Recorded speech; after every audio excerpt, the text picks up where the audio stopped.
Hi. மற்ற கட்சி எல்லாமே வந்து எலெக்ஷன் டைமில் பிரச்சாரத்துக்கு போவாங்களா, பொதுமக்களை பார்த்து வீடு வீடாக போய் இந்த கட்சிக்கு வாக்கு போடுங்க, இந்த தொகுதியில் இவர் நிற்கிறார், இவருக்கு வாக்கு போடுங்க, அப்படி தான் எல்லாம் பேசி நம்ம பார்க்குறோம். ஆனால் டிவிகே கட்சியில் எப்படி தெரியுங்க, எங்கள் அண்ணனுக்கு ஆதரவு கொடுங்க,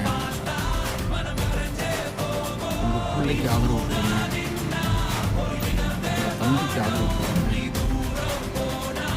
இந்த இடத்துல உங்களுக்கு வித்தியாசம் மாறுது.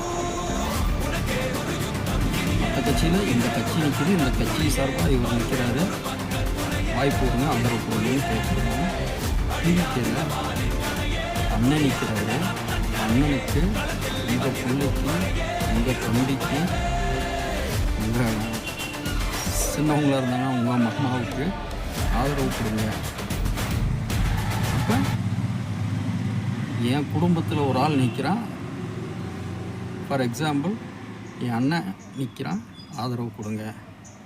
அப்போ இது வந்து எங்கே உங்களுக்கு கனெக்ட் ஆகுது தெரியுமா? ஒரு ஃபேமிலிக்குள்ளே ரிலேஷன்ஷிப்பில் கனெக்ட் ஆகுது. இப்போ நீங்கள் நிறையா கேம்பெயின் எல்லாம் பார்த்துக்கிட்டு இருப்பீங்க. கூட்டம் விஜயை தவிர மற்ற அளவு போனாலும் கூட்டம் வர காரணம் என்ன தெரியுமா? இந்த கட்சியோட வேட்பாளர் இவருக்கு நம்ம ஆதரவு கொடுக்கணுங்கிறது கிடையாது.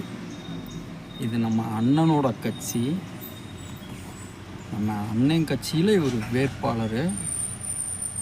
நம்ம அண்ணன் ஆட்சிக்கு வரணும், நம்ம அண்ணன் வந்து ஆட்சிக்கு வந்து அம்மா உட்காந்தா நம்மளும் நல்லா இருப்போம், இந்த தமிழ்நாட்டில் இருக்கிற சொந்த பந்தங்கள் எல்லாம் நல்லாயிருக்கும். அப்படிங்கிறதுல தான் இவங்க எல்லாமே போய் உரிமையோடு எங்கள் அண்ணனுக்கு, உங்கள் பிள்ளைக்கு, உங்கள் தம்பிக்கு வாய்ப்பு கொடுங்கன்னு கேட்குறாங்க.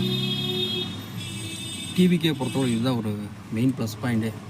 அதனால் வந்து அது ஈஸியாக வந்து மக்கள்கிட்ட கனெக்ட் ஆகிரும்.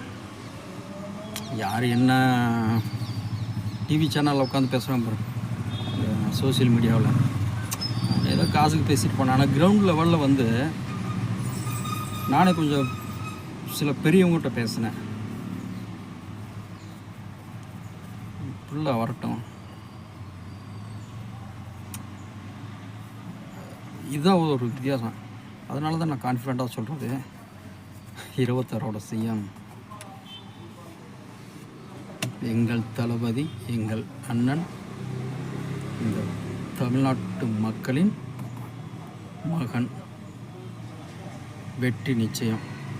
கான்ஃபிடெண்ட்டாக இருங்க.